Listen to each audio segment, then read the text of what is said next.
So today we are going to continue for chapter 5, pH and acidity. Relating for your test, I haven't received any news from the lecturer in charge, which is from Eddie. But then, since we have already covered for the chapter that's supposed to be covered in the test one, please treat it as like test tu memang akan, it will happen. Okay, that particular test will be conducted according to the schedule because we already covered for that part. Okay, so today we are going to continue for chapter 5. Now we only have 37, 38. Okay, kita tak payah tunggu your friends. Let's not wait for your friends because it's already 10 o'clock.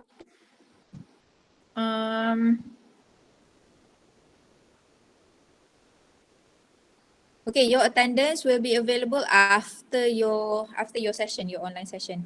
Okay, can we begin now? Yes. Yes. Okay, great. So before we begin, do you have any question? No?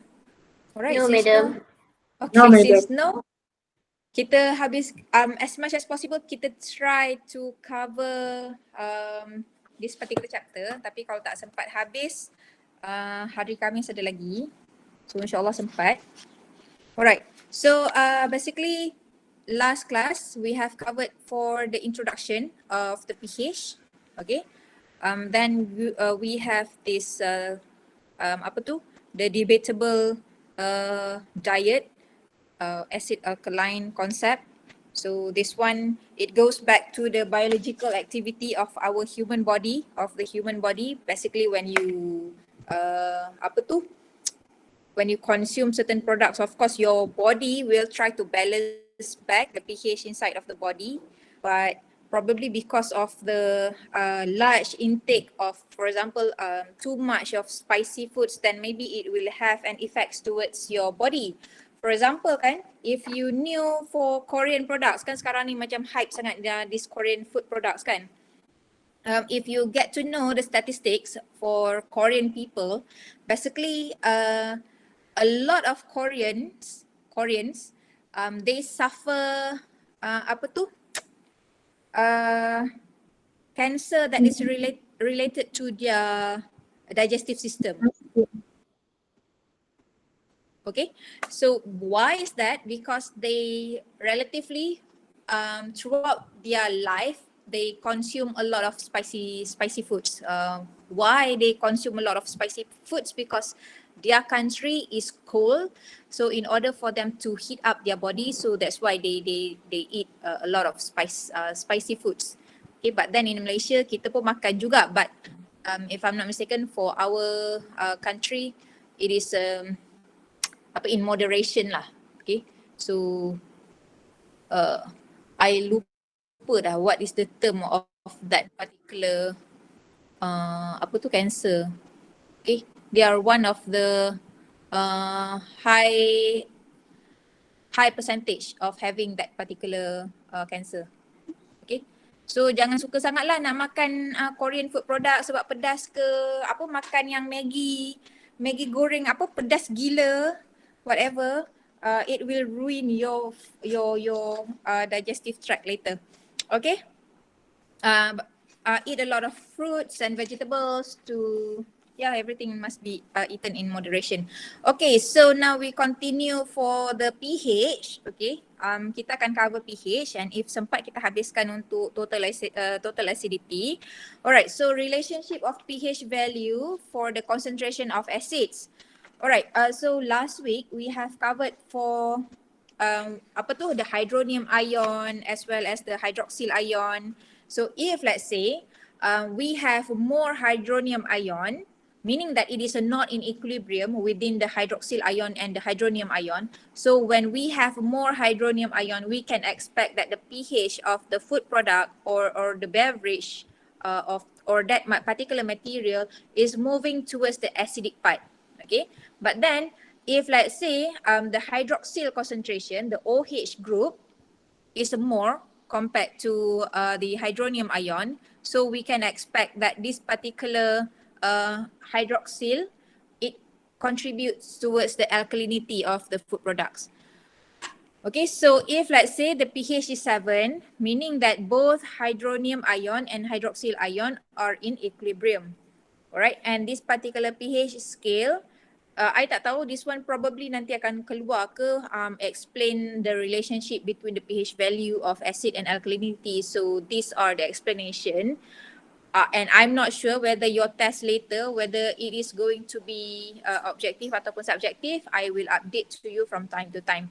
Okay, so the pH scale, it represents the number of places for the decimal point, which is moved to the left of 1, which is, it is expressing the acidity of the concentration of the acidity.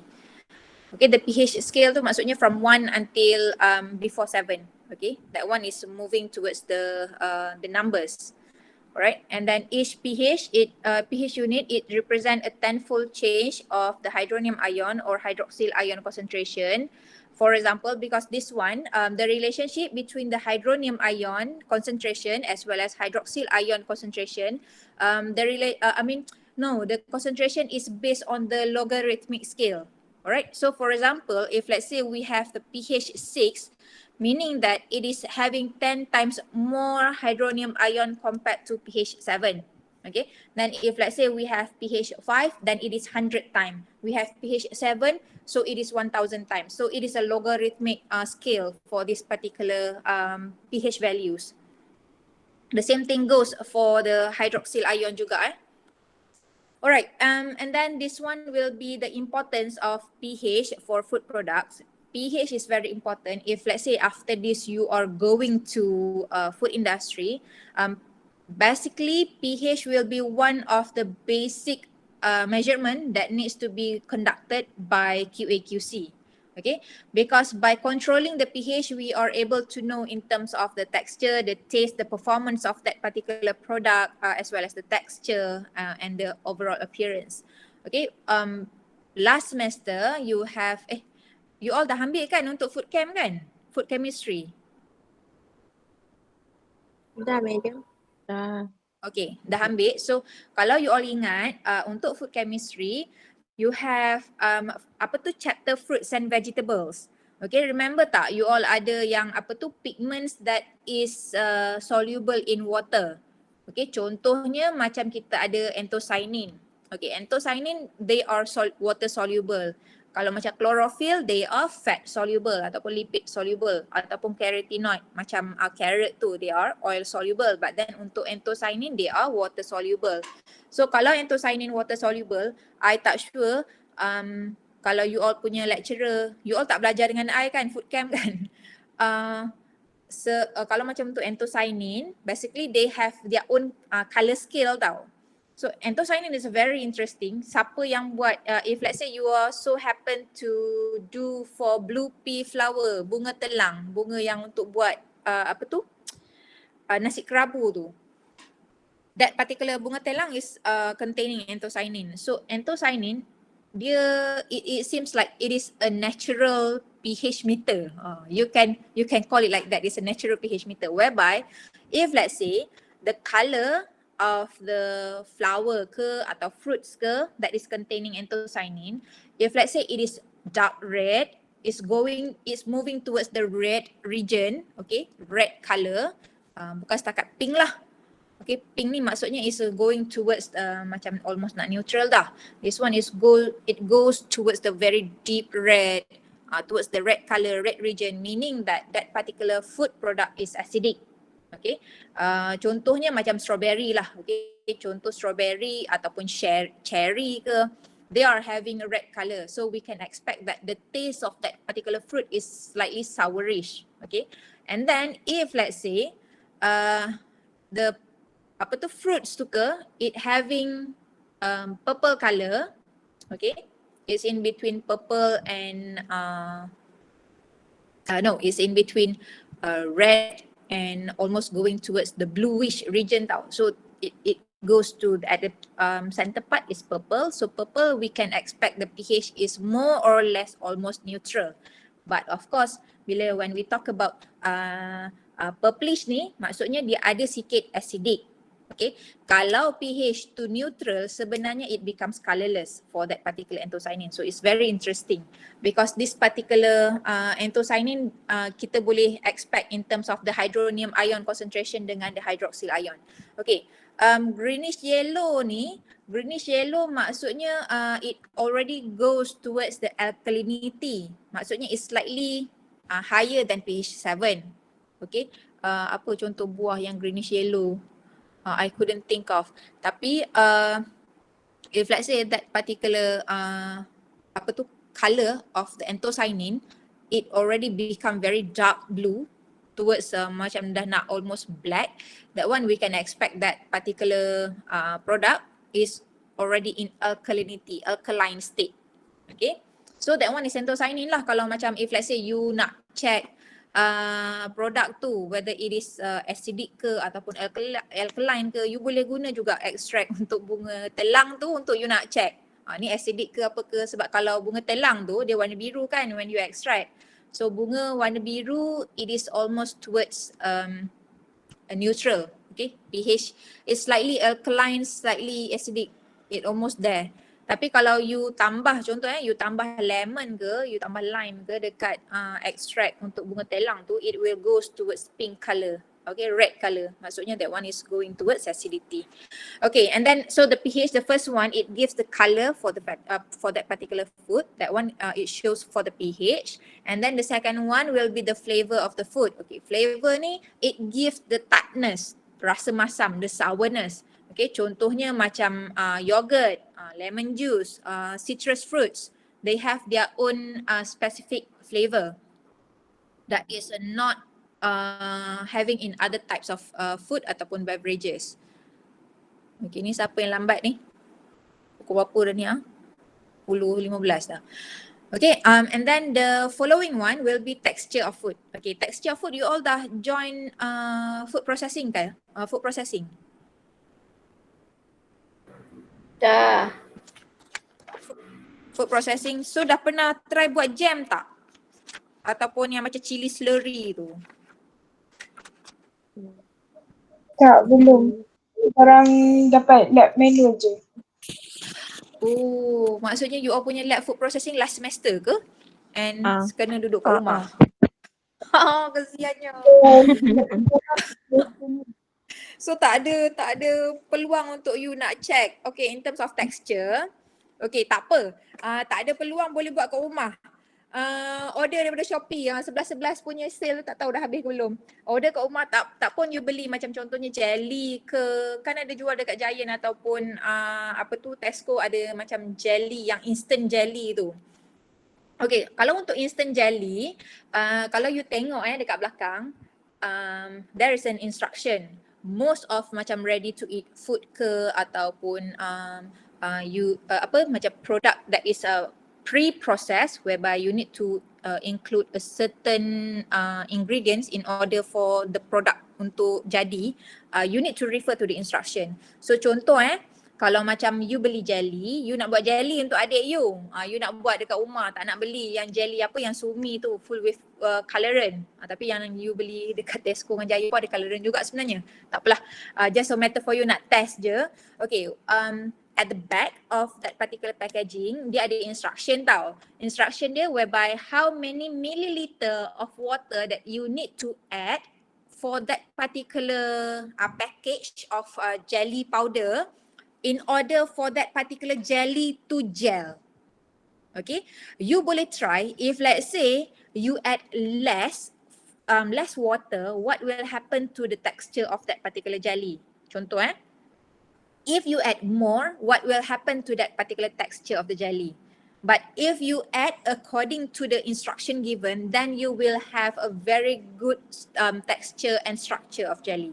Okay, this one basically nanti akan cover dalam you punya next slide, tapi I bagi tahu je lah. Okay, what happen if you don't follow the instruction for that jelly contohnya? you will either get a hard texture of jelly or a jelly that is runny. Maksudnya dia tak set.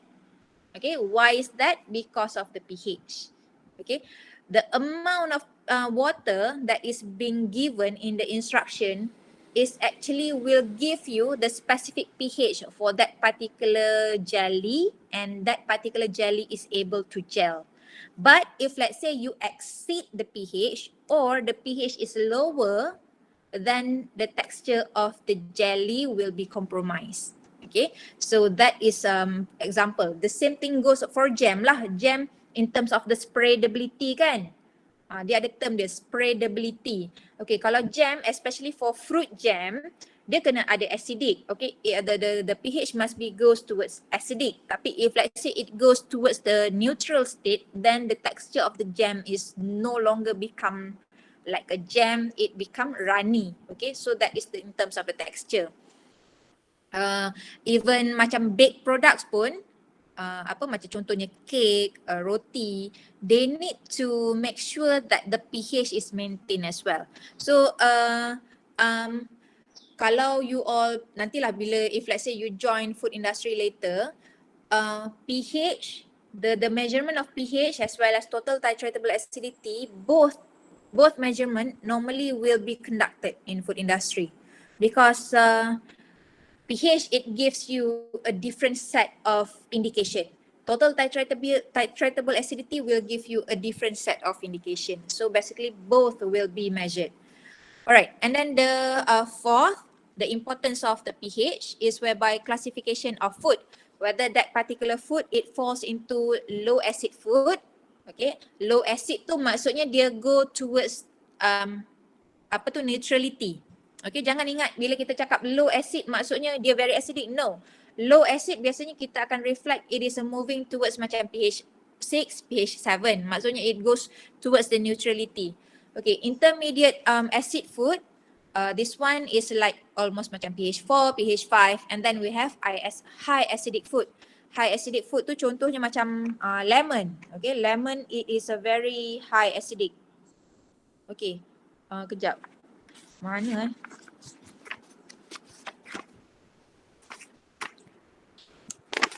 Ni sebab dah tukar. Okay, so different classification of food, basically they will need to have different processing method tau. So tak boleh sama. Contohnya macam low acid food. Low acid food if let's say kita pakai contoh kita guna plastic material to deal with the processing is still okay, but then when you are talking about high acidic food, then the use of plastic material dalam untuk proses is not suitable because because it is the plastic probably is not going to the plastic will going to have some reaction with that particular acid. Okay, and another thing why this classification of food products is also important sebab it is in terms of the pathogenic microbial growth. Okay, so that's why selection of processing method is very important when you already classified the food product is a low acid food ke, intermediate acid food ataupun high acid food. Contohnya kalau macam low acid food, of course you need to have sterilization ataupun pasteurization in order to kill the pathogenic microorganisms. Okay, tapi when we talk about high acid food, so basically just a matter of mild heat is sufficient in order to control the growth of microorganisms. Okay, and then we have another example. Contohnya kita ada curd. Curd size ni untuk nak buat cheese. Okay, curd ni kita ambil daripada mana? Daripada susu. Okay, daripada tak kisahlah goat's milk ke cow's milk ke. So basically for this particular curd size, in terms of its uniformity, the structure of that particular cheese, they are directly affected by the pH. Okay, so if let's say we have a small size of curd, meaning that they are being using with a high cheese that is made without the use of rennet, okay, the enzyme. But then if let's say we have this large curd, okay, the size is large curd. Eraser sekejap, I erase this one. Okay, and then that shows the cheese is being made with the enzyme, okay, with the rennet. And it also, okay, untuk cheese ni, ini just for your additional info, tak ada dalam you punya lecture notes tapi ada dalam my old lecture notes dulu. Okay, pH for this particular cottage cheese is also important because it will affect towards the cutting process of the cheese. Maksudnya the cheese tu already matured. Okay, if let's say the cheese is not matured yet, that particular cheese cannot be cut. Okay, tak boleh potong. Sebab nanti basically it will affect towards the texture of the cheese, the taste of the cheese and the overall appearance of that particular cheese. Dia akan jadi brittle, dia tak form, dia tak jadi yang solid untuk nak potong. When we talk about the cutting of the cheese, this one basically I am referring to the cheese, block cheese tau. Nanti you all tengoklah dekat Google for that particular block cheese. So for this particular cheese, we have different types of cheese. Kita ada apa tu, cheddar cheese lah, parmesan. Then we have this blue something cheese. Certain cheese is acceptable for the Asian, but certain cheese is not really palatable for Asians. But for Europeans, for Westerners, they like cheese. This one according to my biotech lecturer lah, because she studied in UK. Dia kata according to her, sebenarnya if let's say orang putih tu kata bau durian tu is already macam apa, apa tu, bau buah yang busuk, something yang very having a very off order smell. According to my biotech lecturer, dia kata if you go to the cheese making area, kilang cheese tu, whereby they ferment the cheese, sebenarnya bau cheese tu lagi busuk daripada bau durian. And if you happen to see any documentary related to the cheese making, this one I advise you lah untuk tengok. Tapi nantilah, bukan masa you nak study ni, nanti bila you ada masa free ke apa ke, you boleh tengok the documentary of cheese. Some cheese tu memang dibiarkan berulat. Okay, they have this like ulat to grow in that particular cheese. And masa makan tu pun memang when they cut the cheese, memang they eat together with that particular ulat. Okay, and then according to them, ulat tu pun source of protein juga. So different of course, different region they have different tradition and product. But then for this particular cheese, pH pun dia akan affect towards the cutting, okay, cutting time for that particular cheese, meaning that it's already matured. Okay, and then untuk baked products, contohnya untuk roti the following example tadi apa color classification kan, so this one will be in terms of the example of the food products, okay. And then another one kita ada untuk bread making, okay. You all hanya ada lab manual saja untuk bread making. If you can flip through your lab manual for bread, you can see that you have different types of bread making. Okay, type of bread making kita ada 3. Basically ada 3 The first one is straight dough. Okay, the second one is sponge and dough, and the third one is no time dough. Okay, 3. Okay, tapi dalam you all punya lecture notes ni, I bagi contoh sponge and dough. Okay, sponge and dough method ni maksudnya you need to activate the yeast first. Okay, activate dulu yeast dan lepas tu baru you masukkan dalam flour mixture. Straight dough tu is whereby every single ingredients are being lumped together and they are being mixed. Okay, maksudnya tak ada activation of yeast. Yeast will only be activated during fermentation process, ataupun kalau you go to the industry, baking industry, kita panggil term dia proofing. Okay, proof tu maksudnya kita activate the yeast and there will be carbon dioxide production in that particular in that particular dough that will increase the size and the volume of that particular product. Okay, no time dough pun sama macam straight dough. Cuma no time dough ni the ingredient is slightly different compared to straight dough. and the texture untuk no time dough is more fluffy and softer because of the ingredients. Okay, so I bagi example untuk sponge and dough. Okay, sponge and dough kita kena activate dulu yeast, right? So maksudnya dia ada dua stage. Kalau straight dough, no time dough, dia single stage saja. Untuk sponge and dough ada dua stage. Dua stage maksudnya the first stage kita activate dulu yeast, second stage is whereby the dough mixing. Alright, so now for this particular example dalam kamu punya lecture notes, we are talking about the first stage, okay, whereby this particular yeast need to be activated.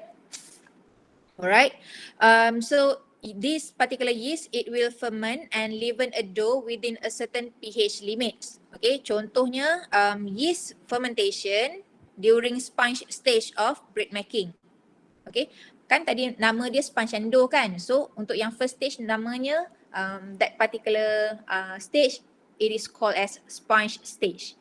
Okay, yang second stage it is known as dough stage. Okay, yang ini you boleh flip dalam you all punya lab food processing, you boleh tengok ada method untuk you all nak buat, if I'm not mistaken, straight dough dengan sponge stage, sponge and dough method. Okay, so the explanation dekat bahagian bawah ni, this one is referring to this particular activation of the yeast. Okay, so during fermentation, maksudnya when we activate the yeast, kita kena ferment. Okay, ferment ataupun proof lah. Alright, dalam bakery term untuk yeast kita panggil fermentation, untuk dough kita panggil proofing. Alright, so during fermentation of the yeast, pH, sebab yeast ni bila kita nak activate, kita kena kita kena supply food, makanan untuk dia. So apa makanan untuk yeast ni, kita akan bagi gula, we will include together with the sugar, water and some flour. Alright, so this one is for the yeast to be able to activate and to grow. Okay, so during that particular fermentation process, that particular pH, it will drop due to generation of lactic acid and acetic acid from the yeast itself. Okay, so the pH dia akan drop down until 3.5 to 3.8, meaning that that particular sponge punya stage tu very acidic.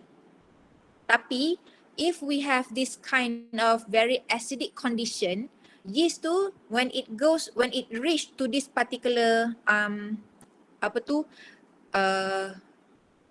range of this pH 3.5 to 3.8, it will retard the yeast activity.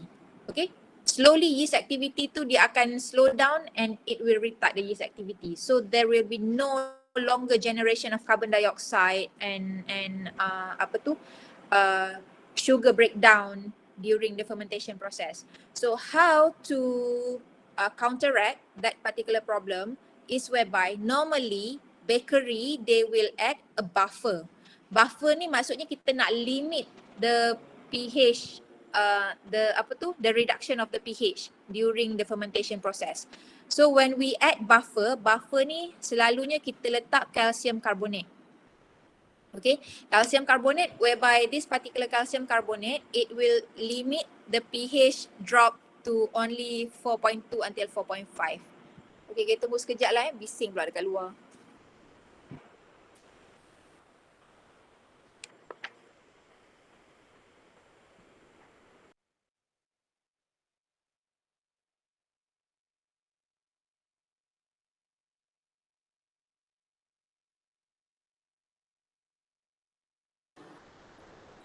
Okay, sorry. So far faham tak yang untuk cheese dengan untuk roti ni? Faham. Okay, faham Tak ada masalah. Okay. Sekejap. Okay, I nak tambah sikit yang untuk classification for food product ni. Kalau when we talk about low acid food, because yang dalam ni dia tak ada explanation dekat sini. Sebab I punya lecture notes dulu, I contoh-contoh kat sini so that I can explain to the students. Okay, low acid food ni basically, okay, distill acid, so pH dia, pH more than 4.5. Okay, so the food products that fall under the category of low acid food is example meat, fish products, as well as most vegetables product. And then untuk intermediate is in between untuk food product, the pH of the intermediate acid food, this one is in between pH 3.7 until pH 4.5. Okay, this one contohnya macam untuk fruits, untuk pickles. Alright, and then for high acid food, this one contoh macam jam tadi ataupun jelly products, apple products. So that one is pH, the pH is less than 3.7. Okay, that one is known as high acid food. Okay, and then another problem, okay, ini yang I bagi tahu tadi lah yang pasal jelly tu. Okay, jelly will not gel properly unless the pH is in between 3.5. Okay, pH dia kena achieve in between 3.5. If let's say, maksudnya dia ni jatuh dalam kategori of acidic food lah untuk jelly. So if let's say it goes more than pH 3.5, meaning that it will become less acidic. So it become runny. Kalau it is lower than pH 3.5, meaning that it is acidic, okay, highly acidic. So the texture tu akan jadi keras. Alright, and then the following example will be in terms of the canning process. Okay, untuk canning, pH value of acidity for the food, basically it is important in order to determine for the sterilization time and temperature. Okay, untuk canned food products. If let's say that particular food product is having acidic, low pH value, contohnya macam the pH is around less than 3.5, so we can reduce the time of sterilization as well as the temperature of sterilization, because for canning it is important for us to ensure that no pathogenic microorganism is able to survive. Kemungkinan spores tu boleh, contoh macam spores untuk Clostridium botulinum kan, it can survive for high heat. But then when we apply this particular sterilization at a proper time as well as proper temperature, those spores it will not able to grow. Okay. Alright, and then the following example will be vinegar. So kita ada jelly, kita ada baked product, kita ada cheese, and then we have this particular vinegar. Okay, vinegar, this one, the acid that contained in vinegar is acetic acid. Alright, so according to US FDA, okay, basically untuk Malaysia pun kita follow, ini pun you all dah belajar kan, food hygiene and legislation. So basically Malaysia kita akan follow standard by US FDA. Okay, so according US FDA, this particular percentage of acetic acid dalam natural vinegar should not be less, the minimum should not be less than 4%. And the typical range of the acetic acid, it should be in between 4 to 8%. Because this particular acetic acid, the range of this particular acetic acid, it will determine the pH of that particular vinegar, whereby it contributes to the taste, to the stability, as well as to the overall acceptability of that particular vinegar. Okay, so normal range is in between 4 to 8%. It should not go below than 4%. Below than 4% maksudnya is less acidic lah. Okay, ini dalam Food Act 1983, Food Regulation 1985, whereby this one it calls for the vinegar. Okay, whereby this one already being stated that the minimum of acetic acid should be 4% weight per volume, and it should not contain any mineral acid. Okay, and then vinegar ni kita ada dua, satu artificial vinegar and ataupun synthetic vinegar, and the other one is natural vinegar. Okay, kalau you go to supermarket, you can see there is two types of vinegar. One is synthetic vinegar and the other one is artificial natural vinegar. Contohnya macam apple cider vinegar. That one is a natural vinegar. Alright, so for this synthetic vinegar, it should be a mixture of food grade acetic acid and potable water, and it should not contain less than 4% of acetic acid and not more than 12.5% of acetic acid. Okay, it should not contain less or too much of acetic acid. Of course, when we talk about synthetic maksudnya you boleh engineer the percentage of acetic acid. Kalau untuk natural vinegar, normally it goes fermentation process. Tapi kalau untuk synthetic vinegar ni basically it is using acetic acid under the category of chemical lah, the use of chemical. Okay, so no package containing artificial vinegar or synthetic vinegar shall be labelled with the word vinegar unless the word is conjoined or it must be together with the written of synthetic vinegar, artificial ataupun synthetic vinegar. So basically this particular synthetic vinegar is cheaper compared to natural vinegar. Contohnya macam apple cider vinegar. Okay, this one is one of the information whereby you need to know what will be the dividing line between acidic food and less acidic food. Okay, the pH of the acidic and less acidic food is 4.6. It is not 4.5, not 4.7, it is 4.6. So this is the dividing line. Bila kita nak cakap the food is less acidic food product ataupun acidic food product. Okay, so if let's say the product is having pH more than 4.6, then this particular growth of bacterial spores from Clostridium botulinum is only be able to be inhibited by proper sterilization. Okay, remember just now I mentioned about sterilization, because if let's say it goes to be more than 4.5, 4.6, meaning that it already been categorized or classified as a low acid food, then it needs to undergo with proper sterilization whereby it's related to the time and temperature of sterilization. Okay, and you all, I know you already knew some spores, they are tolerant, heat tolerant.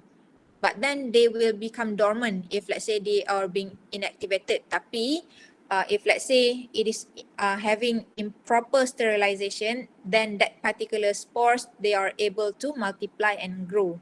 So kita tak nak yang isu Clostridium botulinum ni, because selalunya Clostridium botulinum ni ada dekat dalam chicken products, meat products. So as much as possible we try to avoid this particular issue. And another thing, because this particular Clostridium botulinum, it is able to produce toxin which is become deadly upon consumption. Okay, then we move on to the example of quality for food products. Okay, contohnya kita ada canned corn. Canned corn tu macam jagung. The kernel of the corn tu yang is being canned. Okay, so this one contoh lah if let's say when you go to when you start to work in industry ataupun you obtain your raw material, contohnya macam canned corn ataupun canned lychee ke, each product, okay, each material, they need to have their own specific pH range that is considered as acceptable and safe to be consumed. So katakanlah when you purchase this particular raw material and then you check the pH. Contoh katalah you check pH canned corn, the pH, the reader give you the value of pH for canned corn is pH 6.5. 6.75. Okay. Okay, kalau you check untuk canned corn, pH dia 6.75. Then you kena check semula what will be the range from US FDA that is considered that particular canned corn is safe to be consumed. Okay, so bila kita check by US FDA, the range of the canned corn supposed to be only in between 5.9 until 6.5. So if you check the pH is already 6.75, meaning that that particular, walaupun masa you check tu, the can tu, tin tu dalam keadaan yang baik, it is properly sealed, it is not dented, okay, it is in a proper manner lah for that particular can. But then bila you check the pH dia 6.75, maksudnya is already exceeding the pH range that is according to USFDA. So we can expect that this particular product probably is already having some pathogenic microbial growth. Okay, so when we suspect it probably having this kind of microbial growth, meaning that it is not safe to be consumed. Okay, sebab remember tadi untuk a range for canned corn is in between 5.9 until 6.5. Alright, and then katakanlah untuk canned lychee. Canned lychee kita check pH dia 5.5. Very low acid. Okay, sama juga macam this canned corn. This is very low acid food. Okay, untuk canned lychee, USFDA, it regulates that this particular pH range, it should be in between 4.7 until 5.01 ataupun 5 lah. Okay, tapi bila you check pakai you punya pH meter, the pH give you the value of 5.5. So when we have this kind of situation, okay, so again, kalau you nak relate balik dengan untuk checking of your raw material dekat dalam food product, dekat warehouse untuk factory, so basically kita akan collect more sample. Okay, so kita kena buat tighten inspection. We need to collect more sample and you need to test the pH. You need to taste a bit because it is very common if we have this kind of problem, kita kena buat sensory analysis. Kalau you tak berani nak bau, you tak berani nak consume because basically canned food is very dangerous if we have this kind of issue. So basically kita akan tengok in terms of the appearance, in terms of the smell, in terms of the colour. Kalau selalunya bila kita ada this kind of issue, memang akan ada perubahan dari segi colour, texture, the appearance, the overall appearance and in terms of the smell. Okay. So selalunya untuk canned food, kita takkan ambil risiko lah untuk food industry. We are not going to take any risk to accept for this kind of problematic raw material. Okay. So we can expect, okay, the quality of this particular canned product is already being affected by the heat resistance bacterial spores as well as Clostridium botulinum, which it already deteriorate the microbial quality. Maksudnya there might be some growth of pathogenic microorganism and we are not going to take risk by consuming that particular product. Okay, and then for whole milk, okay, untuk susu, for whole milk, if let's say, ini we are talking about whole milk if let's say you check the pH, it goes to pH 6.85. So the same thing. Apa-apa pun memang kita, bila kita check apa-apa produk, kalau you baru join, selalunya you need to refer to specification lah yang company dah layout tau. Tapi if let's say you dah lama kerja, basically memang benda ni memang you kena tahu by memorization. Before ni I ada bagi tahu dekat students lah. Okay, some countries ataupun some Malaysians, they said it is not a good practice for our educational system to memorize your syllabus. Okay, the content inside of the syllabus. It is not good to memorize and etc. But I kind of disagree with that statement because nanti bila you join industry ke, you join private sector ke, you join government sector ke, memang you kena memorize. Most of you punya work scope memang you kena memorize by your heart. Your mind tu bila orang tanya je you memang terus immediately that information is in your fingertips saja. Okay, kenapa saya cakap macam tu? Contoh that happened masa saya kerja dulu in the industry, we have a breakdown during weekend you dekat rumah. So you tak ada access towards the documentation in the office. Ada breakdown. So during that time, my assistant call me to report what is happening during the breakdown. Okay, dia report, so I kena fikir what will be the suggestion to propose in order to solve the issue. Okay. Bila I report to my manager tanya I, what is the pH of that particular product? Okay, so I bagi information according to my assistant. Then my manager masa tu tanya I, what is the acceptable pH range?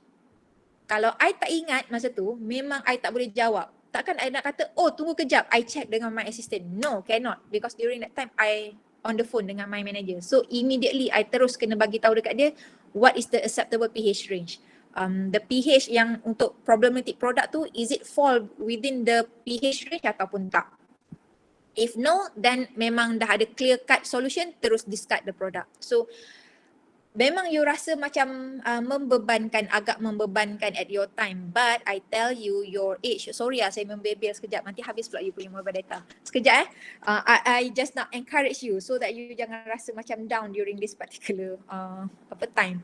So you need to learn by heart. Okay, jangan sebab macam yang ni you belajar sebab exam saja. It's not really the thing. Sebab nanti later on bila you masuk kerja memang you need to have this kind of memorization, and umur you all sekarang ni memang adalah prime time untuk you all memorize all sorts of things. Because as you grow older, nanti bila you umur dah macam saya kan, susah tau nak memorize certain things. Memang kena banyak kali baca, ingat, kadang-kadang lepas tu lupa. So that's why kena study masa umur you all sekarang ni. Okay, so sorry, we go back to this pH for whole milk. Alright, so the same thing goes. If kita check pH of whole milk is 6.85. So for normal pH of whole milk, according to US FDA, it's supposed to be in between 6.6 until 6.8. So average is 6.7. And again bila kita measure pH, mesti kena ada specific temperature. Because different temperature will give you different pH value. Okay, so sama juga macam tadilah bila kita check untuk CanCon ke lychee ke kan, ataupun jelly ke, you need to make sure that the temperature is according to the specification. Okay, selalunya kita akan check temperature terpulanglah pada you punya company that you join. Sama ada temperature tu at 25 degrees Celsius ataupun 20 degrees Celsius. So kalau you tengok dekat sini contoh dalam you punya lecture notes, average pH, normal pH untuk whole milk is 6.7 at 20 degrees Celsius. So what does it mean? If let's say we have higher pH value, maksudnya it goes beyond 6.8, meaning that this particular fresh milk having a problem. Okay, contohnya ada infection, mastitis. During the milking process tu dekat udder of that particular cow tu kemungkinan ada infection. So that's why it gives a high pH value. So selalunya this kind of whole milk is unacceptable. Okay, it is not safe to be consumed. Okay, and then if let's say it is a lower, maksudnya it goes towards acidic, it indicates ada bacterial action. Okay, so the process of skimming and dilution of milk will increase the pH of the milk. So normally we will apply with sterilization in order to control the pH, to lower the pH. And pH is more meaningful parameter for characterizing milk acidity, okay, rather than titratable acidity. Okay, this one untuk milk industry. Kalau you go for other industries, selalunya kita buat dua-dua analisis, dua-dua measurement, pH as well as titratable acidity. So for pH untuk milk, it determines the conformation of the protein, the activity of the enzyme as well as the dissociation of the acid that may present in the milk. Contohnya the presence of lactic acid. Okay, and lepas ni kita take a break after this slide. So there are several factors that affecting the actual pH of the value. For example, the variety ataupun cultivar of that particular species of fruit or vegetables or meat products ke. Okay, because different species, different variety, they will have different pH range. Okay. And then we have the maturity index. When it is young, of course, the product is sour. When we are having a sour, maksudnya food product tu is acidic. But as it matures and it ripens, this particular acidity will become lesser. You all yang ni pun dah belajar dalam food chemistry, whereby ada apa tu breakdown of a starch, it becomes to glucose, so it becomes sweetness. It turns to sweetness. So this one in terms of the maturity. And then in terms of seasonal variation due to growing condition. Okay, yang ini kalau you all pernah tengok dalam dokumentari ke apa ke, we have a different type of, contoh fruits ni ataupun vegetables. Kalau you tengok some of the fruits, they are able to withstand ataupun they are grown during during spring. Okay, ataupun this particular fruit is being harvested during summer. Harvestation, okay, harvesting plantation during this season, it give a different pH value, different taste and different textural properties. Okay, so that's why some of the food products you can tengok dekat labeling tu dia ada tulis dekat situ spring ataupun summer food products. Okay, and then in terms of geographical areas, this one again, when we talk about Asia, Southeast Asia, tropical countries versus non-tropical countries. Okay, we have different types of pH value, texture, taste of the same food product. Okay, the same food material, but because of this particular geographical area, they have a different acidity for the soil. It gives different effect towards that particular food material. Alright, and then in terms of handling and holding practices prior to processing, this one especially goes for the post-harvesting and followed by processing variables. Processing ni contohnya macam where you add, does it include with the fermentation ke, does it include with the additional of acid and etc. Okay, so kita kita break sekejap. Then after that 5 minutes, then lepas tu kita continue untuk you punya lecture